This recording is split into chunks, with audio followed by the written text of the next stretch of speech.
Aho ugenda? Wese ukurikirana uko njye negereje Clarisse. Nje kureba directeur ariko mba nzi ko igihe cyose nje kumureba ari ibibazo ambabare ntanyirukane gusa. Kuko nabagiye mu byabisebeje. Ninjye ukora njyenyine umugabo wanjye n'umufundi ninjye ushyira umwana ishuri. Hako ngiye katari ukwirukana rwose uko ukora neza nk'umunazi. Umva nabatse.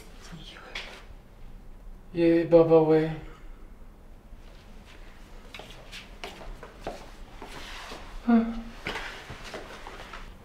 Siko bosi rukanye cya kizungu. Mwana we. Umva mbabarira unsengere. Ba ntacyo uri bube.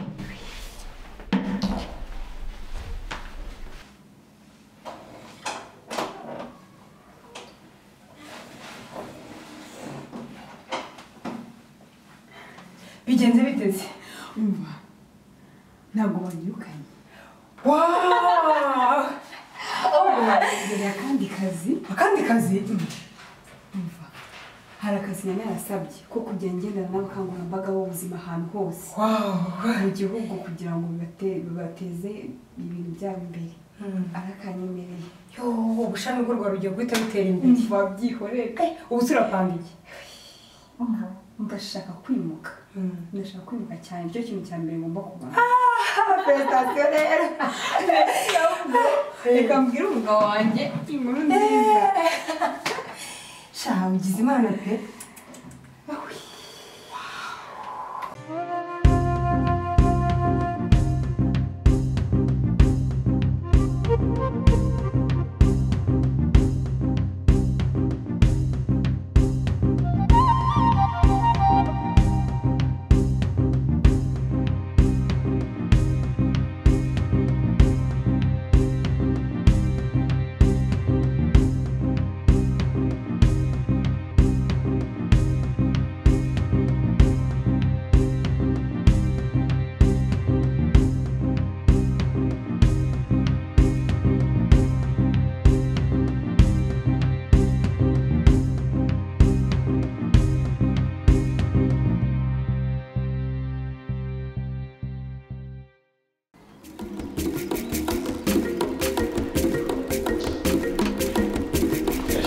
Naikunze kabisa.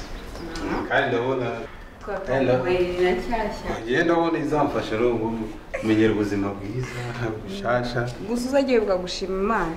Sibyo kandi uyu munsi mbabare wibuke gahunda ufite. Nyandayibuka nyine ngomba kujya gufata umushahara wanjye. Nishura abakozi bari budufashe kwimuka. Ega ndabyibuka sheri. Kabisa. Nanjye ngiye ku kazi mbanze kureba directeur nyuma njye mu ntara. Mbabarire rero ubikore ko amafaranga yose mfite urabizi ko nayishinze amezi 3. Sheri nugiye ikibazo. Hanyuma nimugoroba turajya kureba Ngabire. Yes. Ntuwibagirwe iki? Ntabwo nabyibagirwa sheri. Sawa. Musi mwiza. Okay.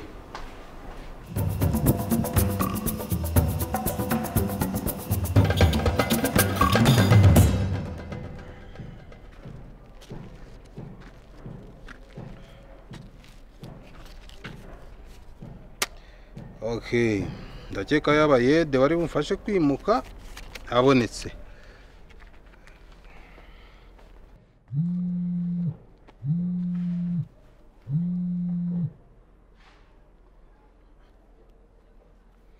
Yes, Bosco.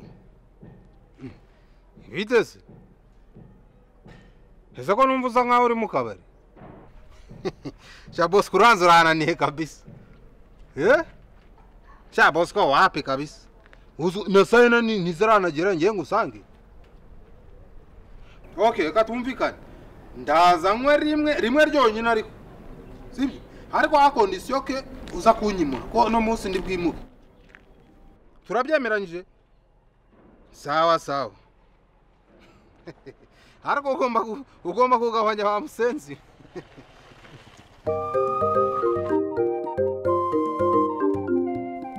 Ngo iki? Ngo ntibindeba? Nutabikora ndakwirukana kandi sinzaguhemba. Nta soni.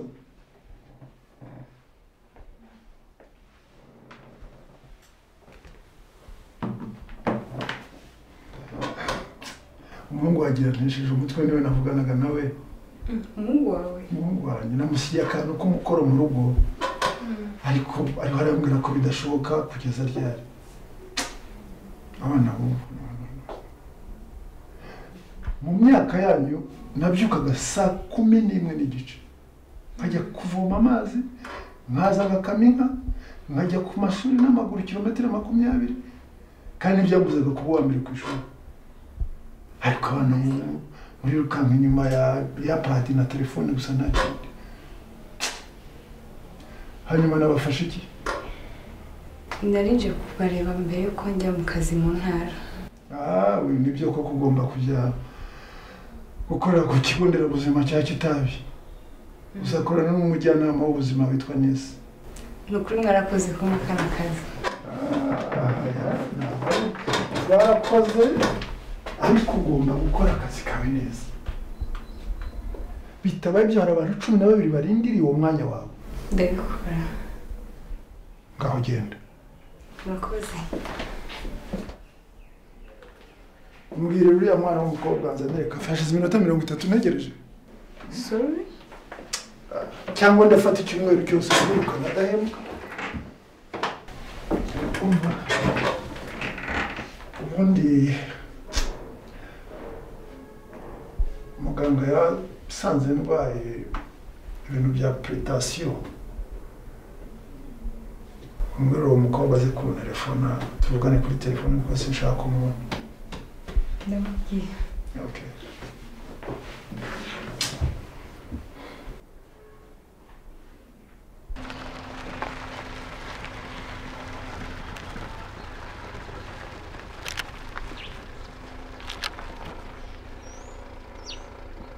Mu by'ukuri ndabona twayobye, nta kuntu wahamagara uwo mujyanama w'ubuzima wenda yatuyobora. Kandi telefone yanjye yazimye. Wibaze nawe gukererwa ku munsi wa mbere, none director yanyica. Ubuse namubwira iki ahita yirukana. None dukora iki? Turebe ukuntu twakugira imbere, turebe ko hari uwo twabaza. Ata tugende. Bosco, ewana wakoze kuntumira kandi ndabona amasaha agiye ewana. Kandi ndizera ko wanyemereye kunyimura. Tugomba kujyana. Nta kibazo nabikwemereye kabisa. Wowe ntugira ikibazo. Ndumva rero twagiye. Wewe umva kabanza baduhe kama kanyuma. Sibyo? Muri dufata imbaraga baduhe dufate n'akabrochette. Umunsi watera biriya bintu utariye kweli. Hako se Bosco. Washingiranywe n'akabari bimeze bite? Uremye ute? Hano uzaba mu kabari kugeza ryari? Okay. Turanywa kamwe. Nta kakabiri. Umunsi watera ibintu utashyize ikintu mu. Oya bakazane nta kibazo. Awa.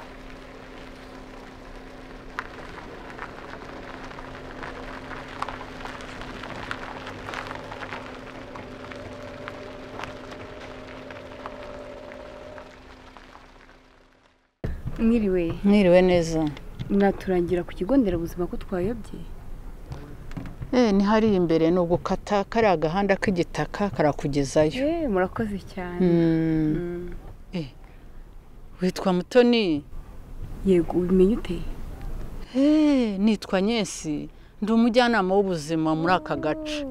Twari dufitanye gahunda uyu munsi. Watinze. Mumbabarire twayobye. Ariko se waretse tugakora meeting ko nashobora gusubira i Kigali tutabonyanye. Nkusi director wanjye yanyica. Nkusi ndamuzagira ibikabyo. Ariko reka tubanze tugere mu rugo. Murakoze. Ngwino tugende. Murakoze.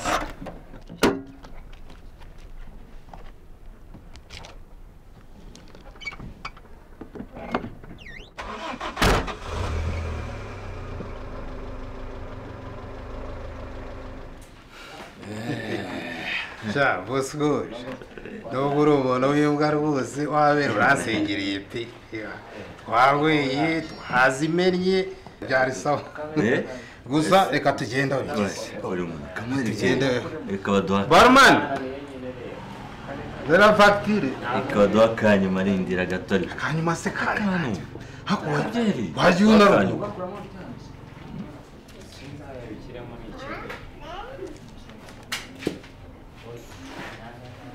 Ndabona ari menshi kabisa.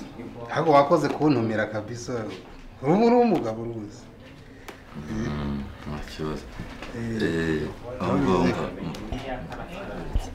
ahubwo se ko nta magaje ufite wanyemuriye kangahe sibyo nyemuriye kangahe ni ukuvuga ko kubuzi ko nahembwe nicyo wantumiye yanga kwishyura fagitire yawe uri umuzima yawe uri umusenzi n'ubundi nutayishyura baratubika nta kibazo mwana toka santa ubu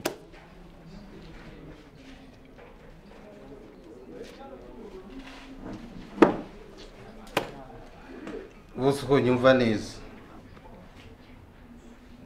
wabwira nyoko mukagurisha isambu mwagira muti ibyo ntabwo bindeba aya mafaranga agomba kurara abonetse cyangwa se umbwire njye gufata za video game zawe oya umva nta yindi abana reka nkwereke ndayi kuzitekinika kandi urabubona sibyo amafaranga araboneka kwishyura sibyo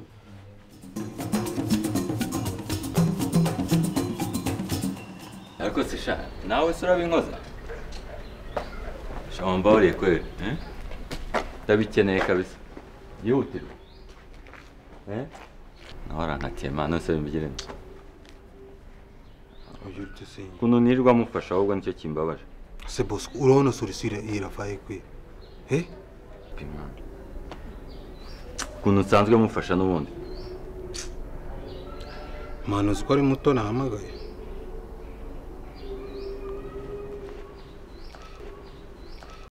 wisheri yawiriwe neza nanjye meze neza usibye ko hajemo utuntu tw'utubazo ntago biri kugenda vuba vuba kubera ko abakarani hari ukuntu bagiye bangora ariko birarara bikemutse nta kibazo urasanga ibintu byose bitunganye bye bye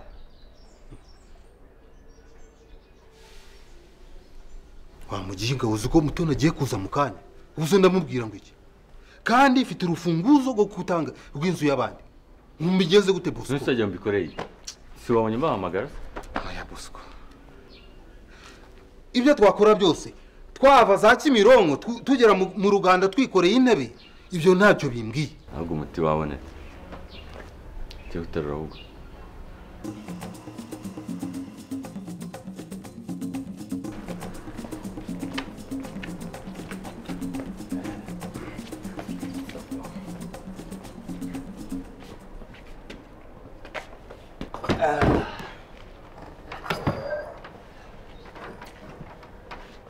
cyane ushatse wayerekeye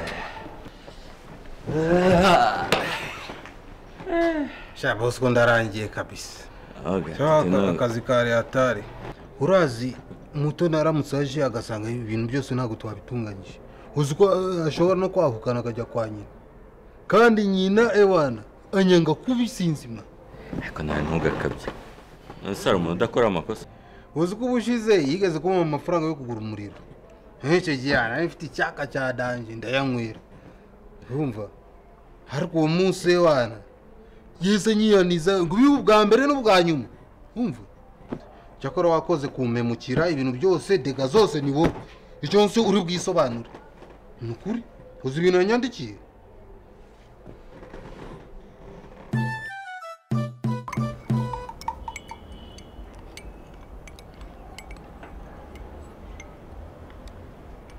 nishimiye kuza hano nabonye mwarateye n'imirima y'igikoni byanshimishije cyane twarayiteye ndetse twabishishikarije n'abaturage bose yego nabibonye hariya nabonye amakaroti inyanya imboga amashu ni byiza cyane ni byiza cyane buriya rero ni byiza ko uza kudusura ariko harimo bamwe batarumva iby'akazi ukora ariko ubu ndishimye cyane urumva ngomba kuba mpari nkamenya ibibazo byanyu kugira ngo tubafashe kugira ngo akazi kanyu kagende neza turabizi ko biba bitoroshye ariko burya kwigisha ni uguhozaho dufite abaturage bamwe batarumva iby'indyo yuzuye dufite n'abandi batarumva ibyo kuringaniza urubyaro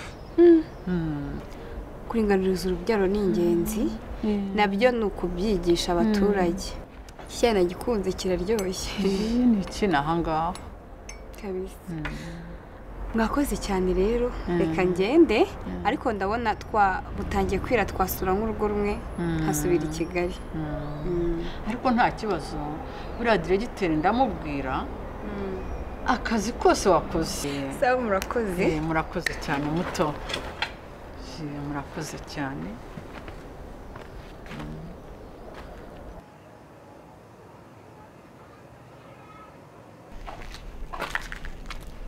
What?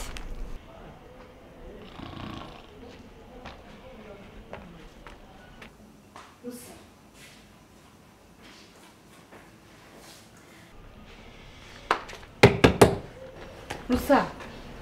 Byuka se.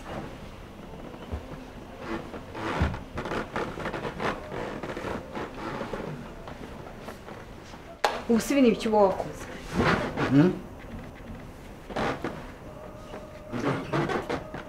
Nta kintu na kimwe winjije mu nzu. Sheri, nsabye imbabazi rwose nakoze amakosa. Abaye umugabo w'umunyamafuti ndabyemeye pe nemeye amakosa ubabare. Ntabwo ari njye byaturutse. Ntacyo narenzaho.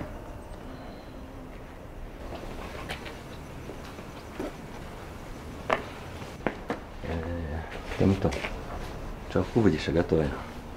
Ntakugoye. Ushaka iki? Usanga amakosa nagaraye. Njyewe umutumire mu kabari nta mafaranga nari mfite ariko yandepanye. Amafaranga rwose ariko nayabonye. Bishobotse ibyo kwimuka by'ejo nta kibazo byo nzabitunganya. Ngo amakosa ntabwo araye? Ntabwo araye imbere y'Imana kabisa wamurenganyije. Nayanjye amakosa.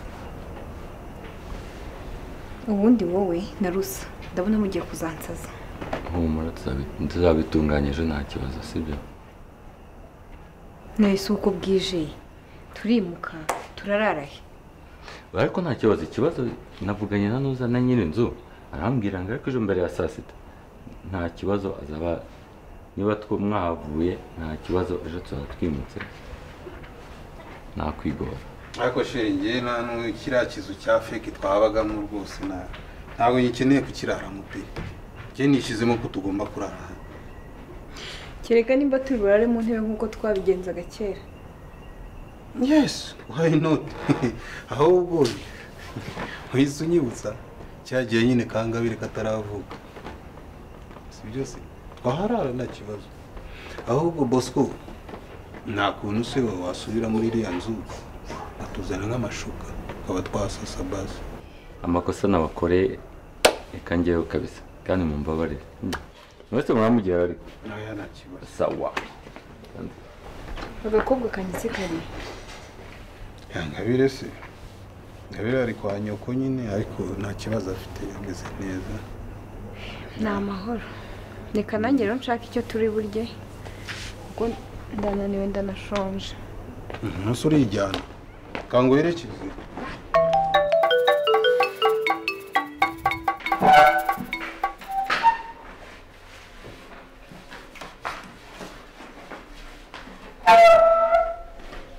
Muyitereke hariya.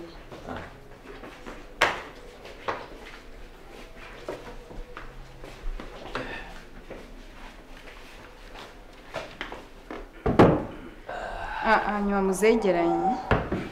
Muziyegeranye niyo.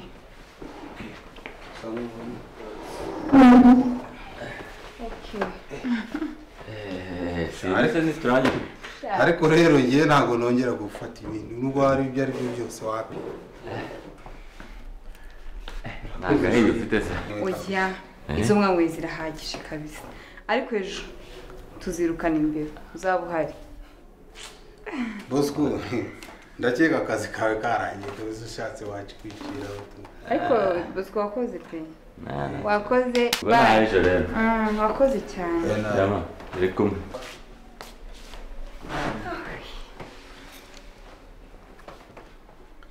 Shira hano wabonye utese. Hano nahakunze. Nubwo afite umugabo unesha umutwe ariko Ariko rimwe na rimwe haragushimisha. ubonye ibintu byose nateruye ariko uri umugabo reka none iyi nzu kabisa ikwiriye umuntu w'umudokita nkawe apana umufundi nka rusangwa ntukagire ikibazo shiri ndagukunda uko waba uri kose ariko wumve ngo ndananiwe ejo niriwe mu bajyanama b'ubuzima nasanze bameze neza nta kibazo bakora akazi karuhije baritanga ariko bituma abaturage bamera neza nubwo mfite bosi hariya witwa Nkusi aransaza mana we si bizarota bampinduriye umva sheri uri umugore nizera kandi nkunda Nkusi ntabwo yakunanira aya ntabwo azananira ntabwo yakunanira pe azananira nuko yongera mu binsaza ngahindura tujye kureba Ngabire sheri nawe ndagukunda merci